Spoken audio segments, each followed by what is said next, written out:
In today's fast-paced real estate landscape, success demands more than surface-level expertise. It requires insight, adaptability, proven strategies, discipline, and the ability to take risk. The Agent Brew podcast blends candid conversations with wisdom from industry leaders who've walked the path before you. Think of us as your strategic pit stop to fuel your real estate journey. From the crossroads of the world in the heart of Times Square, welcome to a special episode of Agent Brew Executive Sessions. I'm your host, Eric Zollinger. Welcome to our viewers and listeners for a very special treat as we embark on a new companion series to our typical Agent Brew.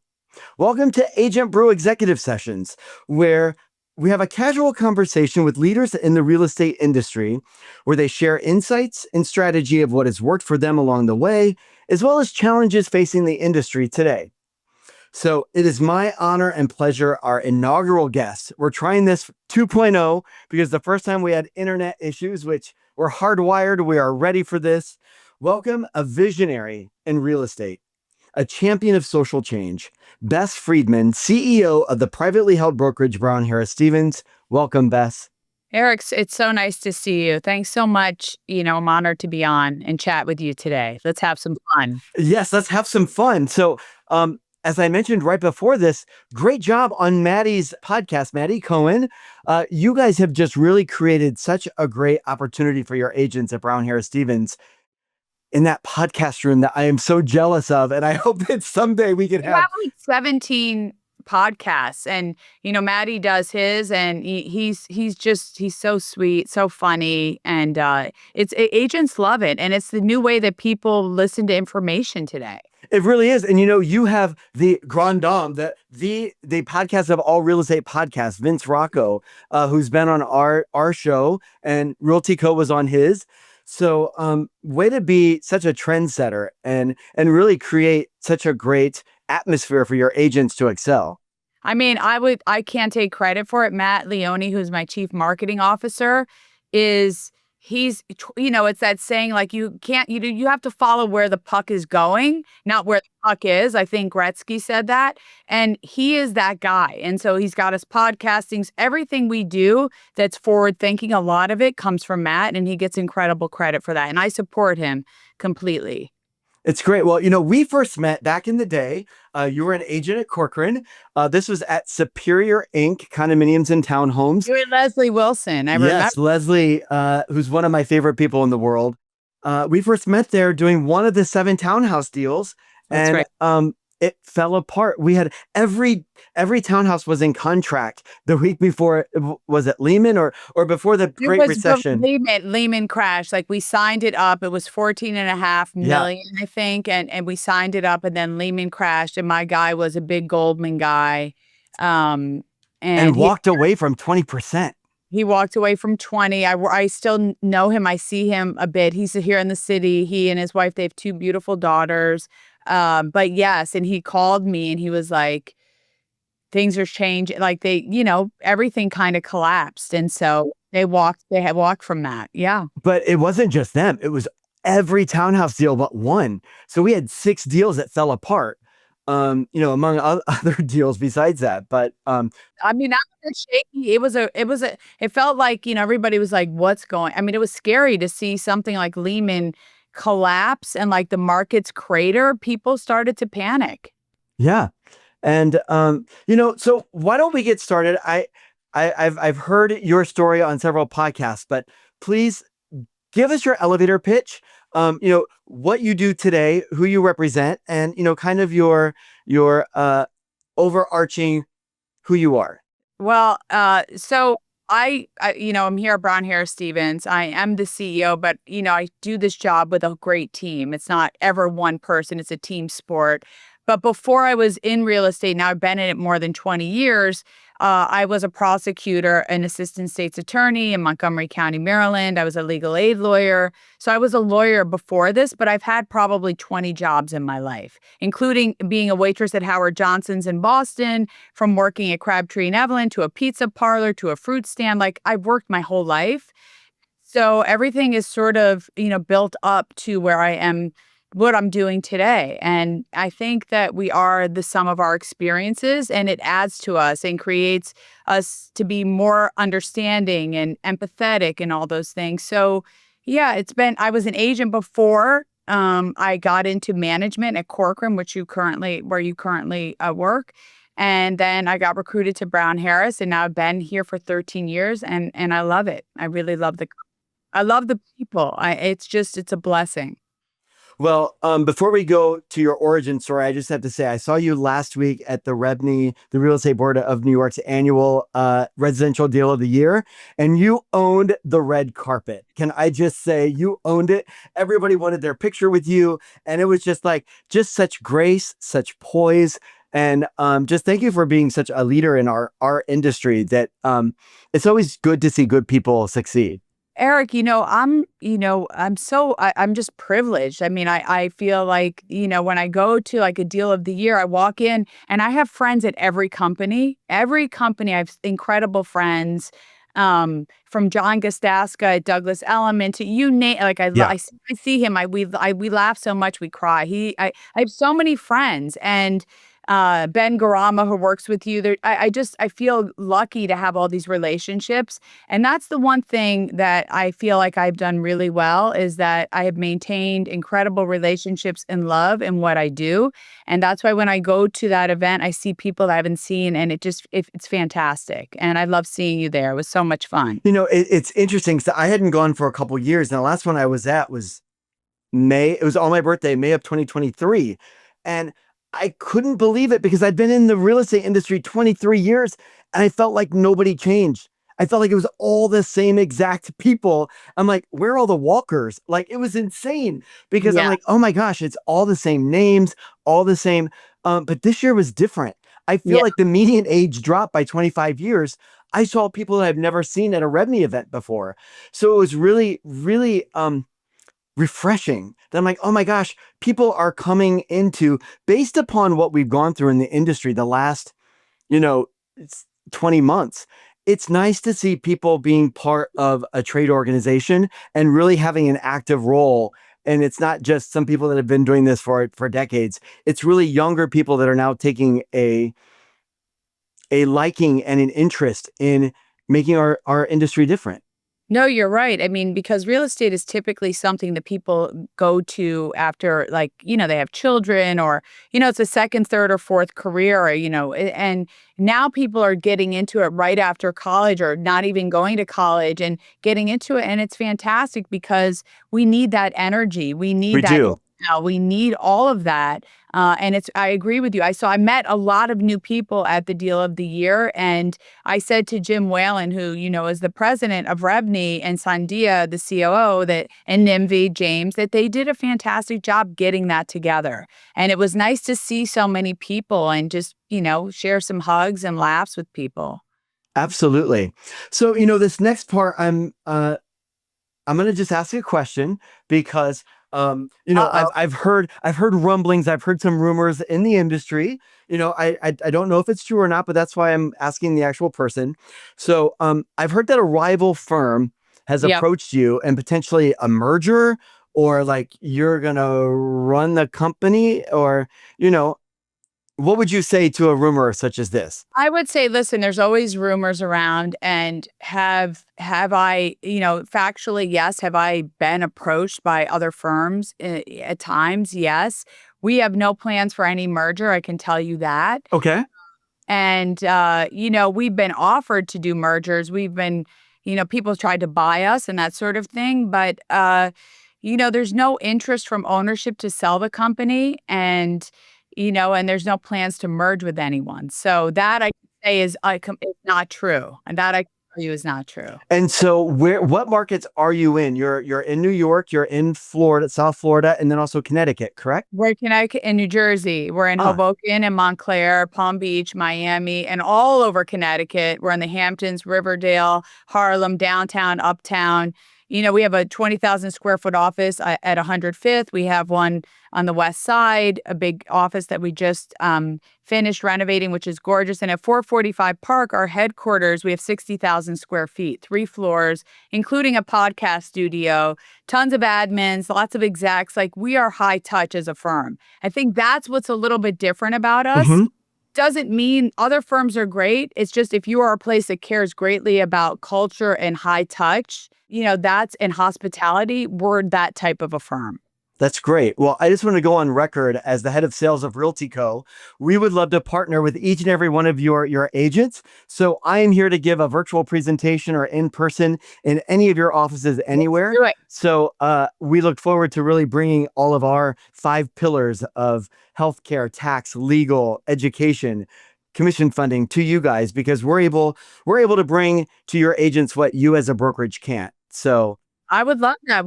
That's easy. We can set that up anytime. Would love to have you here, Eric. perfect. So with that, why don't we go to your origin story? Where did you grow up and how did that affect your business today? So I grew up in upstate New York in Troy. And if I don't know, how many people are familiar with Troy, but for me growing up, it was great because I went to public school. I walked to the ice skating rink. I went to Hebrew school after school. And, neither of my parents went to college, and they were just hard workers and, let us do our own thing. But that made me very scrappy, and so it was excellent to grow up and be a part of that community. And then my family moved to Albany when I was about 11, and I went to Girls Academy, and which was a private school, all girls with a uniform, which I hated at first because I wanted to like be my own, I Right. was like, but I made wonderful relationships there. Uh, was horrible in school, horrible. Literally almost failed out of school in like 8th grade. My dad had to go and talk to the headmistress to get me to stay, to let them keep me there. I just couldn't focus on school. I was just distracted. And then I did better in high school and obviously went on to college and law school and all of that. But then my family has now all migrated to Rhinebeck, and I'm obviously here in New York City. So I moved around. I married and we moved to Spain. We lived in Oh, Miami, wow. lived in DC. I've lived in a lot of places, but New York is home forever for me. New York City is just, it gives me life. I would not leave New York City ever. Wow. Wow. That's really great to know. So I'm curious, you said you weren't good in school, you couldn't focus in that. So then how does that little girl go to law school and become a prosecutor? Like that does take a lot of focus. It does. The thing is, I was in an environment where felt very distracted. I didn't know a lot of the people and I got to know them. It was just new for me and I just wasn't willing to like do the work. Got But it. once I started to knew what I started to like. And once it's like anything, you get into flow and you focus on it, you do well. So English, I would do really well, and other topics I would do really well. And I committed myself. And then I wanted to be a lawyer. I wanted to be a lawyer from an early age. So there was no stopping me. So I really studied hard, worked hard. It got through college, had great grades, and did really well in law school, worked hard. I passed the bar in Florida. I was going to work there, but then we moved to New York. But at the end of the day, if you really want something, it's achievable. It's about Think passion, right? when you're 12 or 13 years old. I had my bat mitzvah too. I mean, my hair, if you look, like I had this Dorothy Hamill hairdo, and like, some of the looks and things are questionable. And I was going through a weird phase. I was really into rap music all through, like 8th grade through high school. I was a little bit of like, I was protesting a bit, and objecting to things around me. So it was a growing stage. So then why real estate? So real estate came out of the fact that my daughter, was home with her. She was a newborn. I was working at Legal Aid and I wanted more flexibility. I was working sort of 9 to 5 or 9 to 6. And so I met this woman in my mom's knitting store who introduced me to real estate and said, "You're a lawyer, you'd be great. You need EQ, emotional intelligence, to do well, and you present well, and you're smart." And so I gave it a try, and I went to the Corcoran office in Carnegie Hill Pamela Barnes-Moses Oh yeah. was managing, who I just saw, I ran into just recently. And she gave me a chance and I couldn't believe. I was like, wait a minute. I can do research on the computer, send this information to people, network, show up. And I found it to be so entrepreneurial. I loved it. And I was calling FISBOs. I was calling people and I would show up and I got listings that way. Uh, and so I just I loved the business. And then years into it, I got tapped to get into management. But I found real estate to be so exciting. I mean, if you showed up on time and you were competent, you could do so well. And so It's a it low was, bar, right? Like, yeah, it's great. I mean, look, real estate, what we do has changed a lot, but the core values of what we do, it's still an information and service business. right. And it's trust building, and trust is the stacking of small moments over time, and you build that with your clients all the time. And when you break trust, that does something too. And so I think it's such a great industry. Unfortunately, we have a very unprofessional sort of negative stigma out there, but there's wonderful agents out there who work so hard. Yeah, I believe that, I've been in this 25 years now. And when I started in 99 with Barbara at 660 Madison, the only the only marketing that was done was her picture on top of a taxi cab. Right. And then now you get into a taxi cab and you have full length movies that are 4 or 5 minutes done by Compass agents. I have to turn those off because I don't like the talking in a cab, like, it's too chaotic. It does. I don't like I hope that's helpful for people or they like it, but I find it to be a lot of noise. I get it. It's changed. But the business has changed a lot since then, right? Like now everybody is responsible. It's like you have to be the CEO of your own company, be the business development, that CMO, the CEO, and there's a lot on the agents itself. And so I'm curious to know, what do you see as the biggest challenge for agents today?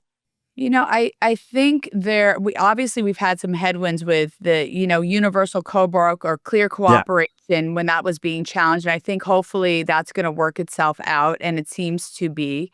And I think the latest biggest challenge today is this private listings network stuff, which I think does a big disservice to not just sellers, but to buyers. And I think we have to be very careful about that. I know some companies have jumped on that bandwagon, but I think that's the biggest challenge. And real estate agents need to remember that they're fiduciaries. And the best way to sell an apartment is maximum exposure, unless a seller says, hey, I would need privacy. I want to keep it quiet, or I want to do this. I get that, but that's the exception. And I think there's a narrative out there that's being misconstrued greatly, and people should be careful about that.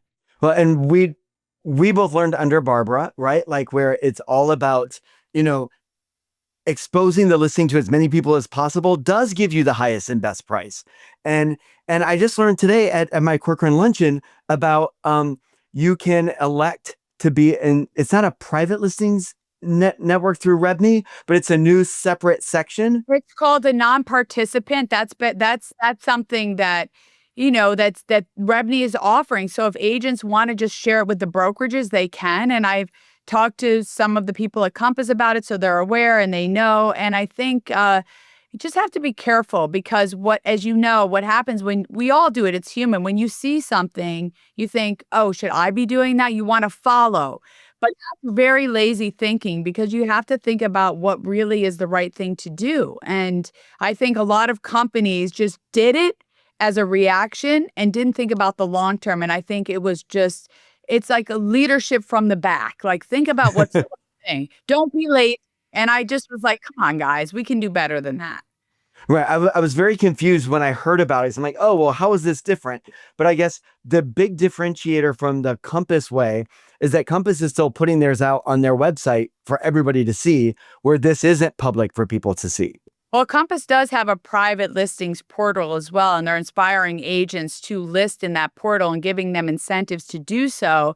And then what has happened a few times, and I've talked to some of the execs over there about it, is that like our agent will call up or their buyer will call up and say, hey, I want to see this listing. My agent is so-and-so. And they'll say, oh, but I'm your buyer's agent. They're doing what Street Easy does. Right. Like, so it's, anyway, well, that will sort itself out, I hope. I think it will. I think we're going to be okay on that. Okay, great. Good to know. So I guess who would you say are your biggest mentors in the industry? Well, obviously, Barbara Corcoran is for you too. And I think for a lot of people, not just as a persona who is out there and she does, TV and all that stuff. I know she's moving West Coast. And I was lucky to, fortunate to sit down and interview her not too long ago. But because she was authentic, strong, warm, and she wasn't afraid to like say the right things that she cared about, regardless. Well, she said the wrong things many times, as she'll say, just by accident, but she always made it fun. And Had courage to step into things, even whatever it was. And, we all stand on her shoulders in yeah, leadership as women in particular, because she busted the door open for all of us, And so she's really been somebody who has been somebody I looked up to and a mentor and I'm inspired by. She's like the Madonna of real estate. She's and cool. And also somebody who's really a mentor and somebody I look up to in real estate is Hall Wilkie, who is our president. But he is just, I always say he is like the Michael Jordan of real estate. If you want to get a Harvard education on how to do things the right way, Hall is the guy. And I not only love him personally, which is separate, but the way he handles things, the way he understands real estate and how to sell it. Like I was at an open house with him the other day for one of our big listings, and he was rearranging the room, fixing it so it looked better. Like this guy, there's nobody like him. He walked a listing over to somebody's apartment the other night after hours. Like sets the stage for how to do things the right way. So he's always a mentor and an inspiration to me. And I love him, by the way, so much. wow. So, any particular wins you're most happy about? Uh, I think just in general, where I feel a big win, and I feel this a lot, is, we had an executive meeting the other day where all the managers, sit around a table, and when I look around the room and see who I get to work with, it feels like a win. From Itzy to Sarah to Kevin to you name it. Steve Klim, like the people, the leadership there, it's just like I feel like such this immense sense of trust and love for these people, and I can rely on them and they rely on me and we have each other's backs. And that to me is so priceless. Like we know we take care of each other. And we all work really hard and we really, for the most part, love what we do, except for when there's big drama with fighting with the agents. This business is really, it's fantastic and can be fun. And we're bringing fun back. We're bringing fun back to the industry. Just telling you, we're trying to. I guess that's Justin Timberlake's song, "Bringing Sexy Back." But Yes, exactly. Exactly. Justin's that's right, bringing sexy back.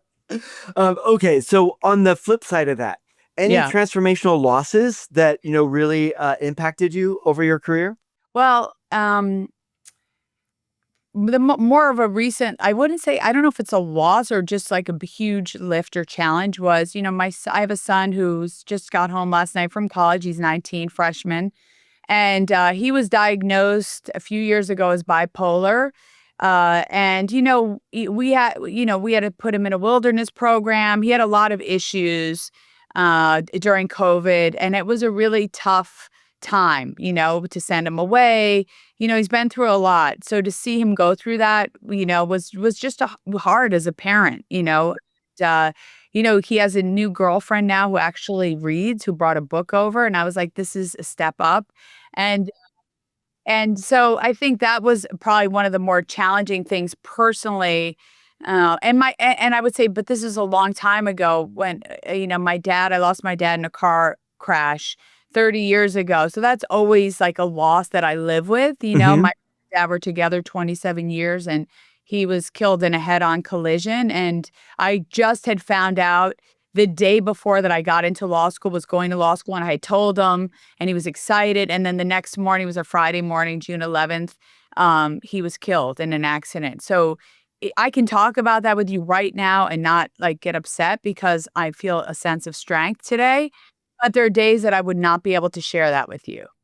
Wow. Well, thanks for sharing. And it's we are who we are today because we've gone through those losses or those challenges And it's never easy, but it just I always feel grateful because I've gone through some very tough times recently, and it's like, wow, there's so many lessons to be learned, and every day is a gift. That's why they call it the present. So true. And you have that the right way. You're positioning that the right way because and when stuff happens to you, I mean it's hard with the death, but when you have crisis, whatever it is, as opposed to saying, why is this happening to me? You should try to say, what is this here to teach me? And by the way, I know that's a tough thing to do. And there are days that I say, okay, please don't teach me anything today. Yeah, I don't want to learn. Stop I it. need a break. But usually there's stuff, and then when you look back, you're like, got it. That Yeah. was really hard. It was horrible, but here that got me to this place. So that's a good way to look at it, Eric. And one of the greatest things I've learned, I mean, I just turned 51 this past week, and um, people will always show you who they are. That's Maya Angelou. People, people will always show you who they are, but when they show you who they are, believe them. Believe them, yes. I taught Hall this because when I told him that he like had a light bulb moment, I say, sometimes we see it and we go, oh, but they're going to be this or that. And you're like, no, you saw how they were on that first day, but you didn't want to believe it. Believe what people show you because that is who they are. That's their authentic self. Yep. 100%. So I'm curious, is it all real estate or do you have any passions outside? I have so many passions outside. One in particular, which I did this morning, is tennis.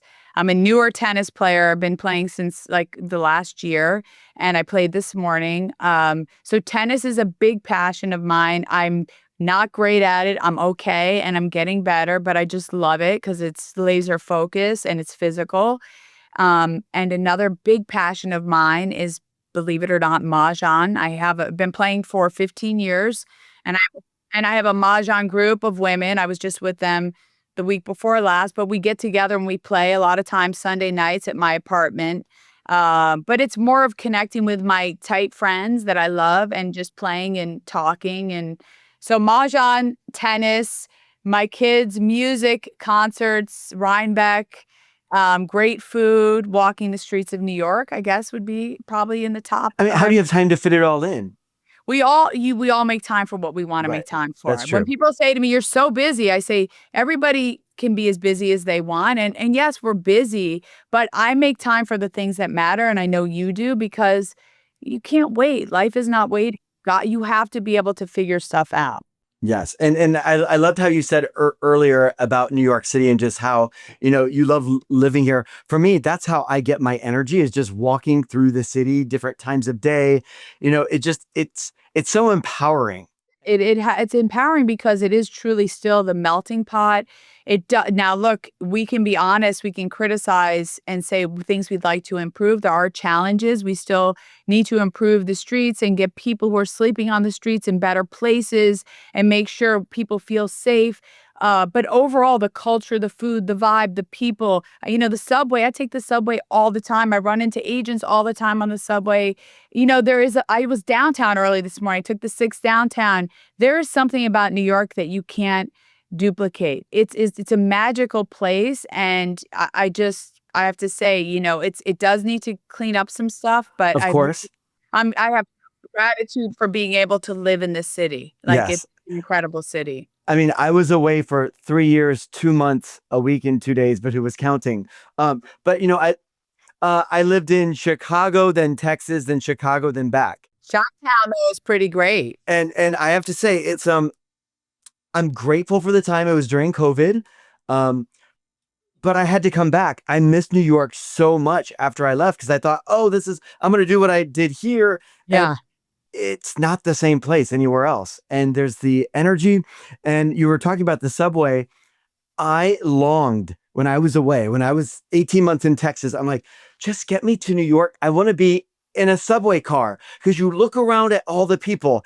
Everybody has a different story. And I like to make up stories in my head of what other people are thinking. But it's like, oh my gosh, just to be in a subway car at any time because it's such a diverse culture. Well, and for the only thing that's negative is that everybody's just staring at their phone. Well, But true. but the beauty of New York is, transportation. The reason I take it is that it's so efficient. I could sit in a car. I could get a car if I wanted, but I want to get there quickly and easily and beat traffic. I did it last, week when I had to be all the way downtown. They were like, "It's raining. You should, get a car." And I was like, "Nope, I'm taking the train." I got there. But also the beauty of New York, let's not forget, is the humor. The place is filled. I mean, you meet people, it's just to me, and the style, the way people show up, the fashion, like, it's just the vibe here is nobody can com I was in Boston last weekend, and I was like, "Sorry, Boston. Nope, nope, sorry. New York is numero uno. She's the queen." I just love how everybody's just so real, and they'll just be like, there's no act. You just talk to people on the street, like, what's up with that? I mean, I was in Hell's Kitchen last week, literally, no, 2 weeks ago, and this guy was in short shorts, no shirt, anything on. And I took a photo because right behind him were people in snow gear, like full on winter gear. And my best friend who's in Chicago right now, he's just like, what is going on here? Like, he goes, I miss New York so much because everybody's just in their own, they're doing it their own way, right? I love it. It's like you really like my friend was on the train and she was like looking at her phone. Some lady leaned over and was like reading her text and they would started talking. It makes like it's just the city is it doesn't mean it's perfect. We have No. issues, but when you get your vibe going here and you can live here, it's really a magical place. It really is. And with that, let's play the gratitude game. So Okay. this Okay. is rose, thorn, bud, but we do it Okay. with a little bit of mix of coffee. Okay. So it's the aroma. So when you are, brewing the coffee in the morning and you have that aroma, it's what motivates you, what gets you out of bed. What motivates me to get me out of bed is going to drink my coffee, which is one. But, like, this morning, what got me out of bed at, like, 5:30 was going to play tennis. So that motivates me, and, coming to the office motivates me, gets me excited. That's where I have incredible gratitude. Having breakfast with a friend, catching up, walking sometimes to work, listening to music. Music is a big reason to get up for me in the morning because it gets you moving and feeling and, it's everything. It puts something energy in your body and it goes all sorts of ways depending on the mood you're in, and it's like you just like singing and getting down. It's great. So music reason. I'll share something that I do. Whenever I do a charity ride or a run or something, but I've now done this in my normal life. I wake up to The Lion King, the initial Na Zavenya with the Circle of Life. And Oh, I love and that. it is just a way it grounds me, it gets me ready, it gets me excited, but it's great vocals and it just puts me in a good mood and to just crush it to be like, you know what? I'm in the circle of life. I'm here for a reason. I've got a job to do and it's just uplifting. Eric, I was saying this yesterday to a friend. I said, like the most important story is the one you tell yourself. And, we can, like, it when you're having those days where you're like, oh, I can't get anything right. This sucks. I hate this. I'm tired. My hair doesn't look good. I don't feel good. And like, sucks. And I owe this bill. And like, you're telling yourself that all day. And how do you think you're going to feel? Like crap. So it doesn't mean you lie to yourself, but you have to tell yourself a story. You have to make yourself, understand that what you're saying to yourself is having an impact on how you feel. And Mindset is everything. mindset is everything. It doesn't mean you don't get a day to stay in bed and eat ice cream and just chill, but you got to tell yourself a story that helps you feel good. You really do. It's so important. So I guess the next part is the brew. It's that sustaining that first cup of coffee. What some might say, what is your why?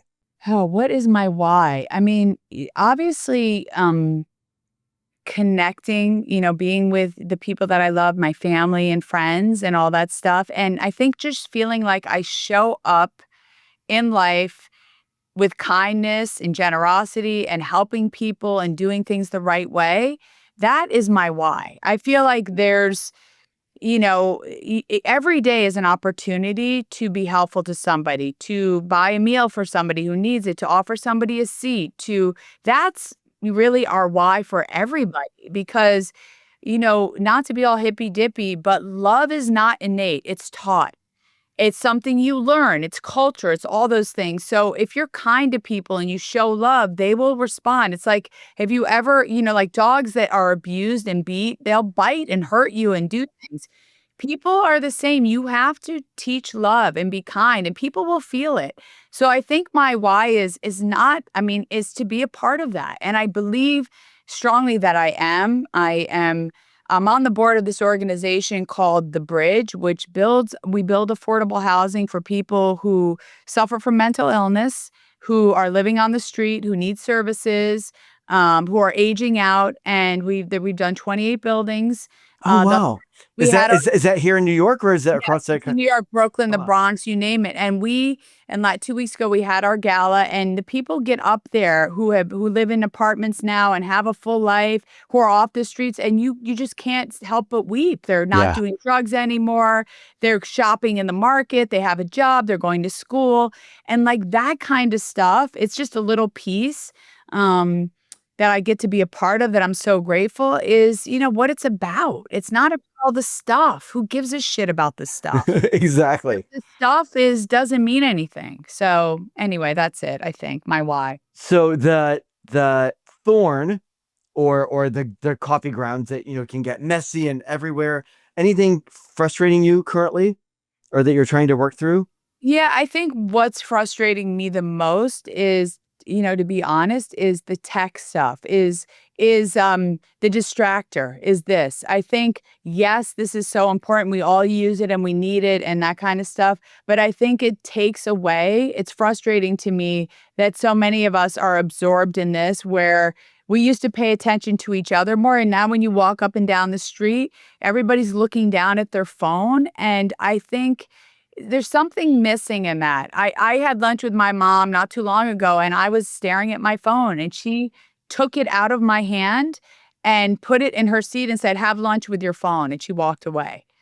Because, the truth is that we have to be able to manage our time and make sure we're with each other. And we're If present. I was on this with you right now, and I was like, "Yeah, how would you feel?" It's like when you go to dinner with somebody and you're, like, talking to them and looking at your phone, you're not the most important person in the room. Right. So, this is, to me, the one thing that, and I have kids who are, different. They're both my daughter's great with tech, she doesn't use it a lot. My son is on that thing nonstop. So, it's a balance. I worry about the future generations with social media, all that other stuff, but what can you do? Not gonna solve that today, Eric. No, we're not, unfortunately. So what are you looking forward to? What is the fresh beans, the bud? One of the things I'm looking forward to in work is, at least in real estate, is that we are launching a new website, which is really exciting. So I can't wait for us to get that off the ground. We're almost done with it, so that's exciting. And personally, what I'm excited for is my big summer of tennis and fun and my kids and hanging out and seeing my family and traveling a little bit. I think that's kind of what I'm focusing on. Great. Well, summer's right around the corner. And Getting there. It's May, we're getting there, getting yes, close. we are. So this is my favorite part of the show. This Okay. is where, if you could give your young agent, not today's young agents, if you could give you yourself a piece of advice, what would you tell that young Bess? Uh, I probably would tell myself to slow down. Don't stress out. Don't worry, it will all work out. Take it easy, deep breaths. And if something falls apart, there's other deals to be had because you feel it's like romance real estate. It's so like romance. You work really hard on a deal with someone and then it falls apart and it's a year or 6 months and you can't sleep, you're stressed. So you have to know that more if you focus on your clients and doing the right thing happens. So I would tell myself not to stress about that stuff. Because it's hard. I think the agents that look at it financially and say, "Oh, I'm gonna make this," or I think that's a way to fail for sure. That's like going to the casino with your chips and playing with your rent money. Don't do that. You got to look at it as trying to do the right thing and focusing on doing the right thing, and no deals are going to fall apart, and be able to pick yourself up, give yourself a day off, and get back in there. You have to be, if you're not resilient in this, it's not the right business for you. A lot of rejection, a lot of failure, a lot of lost deals. Because we only get paid for results. That's what people don't realize on those reality shows when they see those big checks on the screen. You only get paid for results. So, And you only get paid a portion of that. Not they always put the full commission that it's just like, oh, wait, but what about referrals? What about both sides of the deals? What about your deal with the company? And then your team. Yeah. and your taxes and all that stuff. So what looks like $500,000 really, not that's enormous sums of money, but Yes. at the end of the day, that agent is probably really putting in their pocket $50,000, which is still a lot of money. But, so I think, it's, you gotta just like this business, if you're a professional, you're gonna build your reputation, take your time, do it the right way. You can't skip the steps, as my friend Rich says. You cannot skip the steps. If you take the shortcut, you're gonna take the shortcut to the long way. So that's what I would probably tell myself. Would I have listened, Eric? Probably not, but Well, we've come to the end of the episode where we always like to, I love motivational phrases and positive quotes. Do you have any that you particularly want to share? I would say the one I say a lot because, and I like tell my daughter this over and over, it's such a good one, is the world will see you as you see yourself. So if don't have confidence or don't feel good, people will perceive you as such. And if you own your power, don't give it away, and you see yourself and you feel that way, you will own the room, own yourself, be confident, feel good. Doesn't mean you don't have off days. It just means the world sees you as you see yourself. It's so important to know that, because And they'll believe you. if you see yourself as a fraud or a phony and you don't feel good, everybody's going to sense that energy. So you gotta remember that and internalize it. So the quote I chose for you today, and I loved when we did our outline discussion, because I learned that you are a fellow listener of the Knowledge Project with Shane Parrish. I love him. I love his pod. I love his pod. I love the sound of his voice. He's adorable, and I love that podcast. It's so great. And so he's gone back, and instead of doing just all mental models and people that are titans of their industry today, he's gone back and done these little focus episodes on previous people like Carnegie and Rockefeller. And I was really amazed. I did not know the story of Estee Lauder. I mean, Yeah. talk about a woman that, she's from Pennsylvania, and really revolutionized an entire industry that was for centuries owned by the French, right? And here's this little girl from Pennsylvania that, like, oh my gosh. He So owned it. her quote is this: if you have a goal, if you want to be successful, if you really want to do it and become another Estee Lauder, you've got to work hard. You've got to stick to it, and you've got to believe in what you are doing. The world will see you as you see yourself. Exactly. That's 100%. I love that. That's just so inspiring. Yep. She did an incredible, built such a business. Wow. So, Bess, thank you so much. Bess Freedman, the head of Brown Harris Stevens in all of their markets. Thank you for coming on and being our inaugural guest for Agent Brew Executive Sessions. Wish you all the success on this, by the way. Keep slaying away. Keep slay the day, as they said. Keep going. Thank you. Well, thank you for sharing the lore. I think it's what it's called. As you Lore, mentioned. yes, it's the lore, and sometimes things are loracious, in case you didn't know. Oh, I didn't know that. Yeah, I have all of the Gen Z stuff because I have 2 Gen Zers. So what do you want? Wow. Well, this Gen Xer appreciates that. I'm a Gen Xer. Gen Xers. All right, bud. Thank you. And to all of our viewers and listeners, thank you for joining us once again. I'm Eric Zollinger, your host, reminding you it's a great day for real estate. The Agent Brew podcast is brought to you by RealtyCo. RealtyCo is your partner in real estate, bringing you game-changing benefits and services to empower your business. Visit realtyco.com for more information.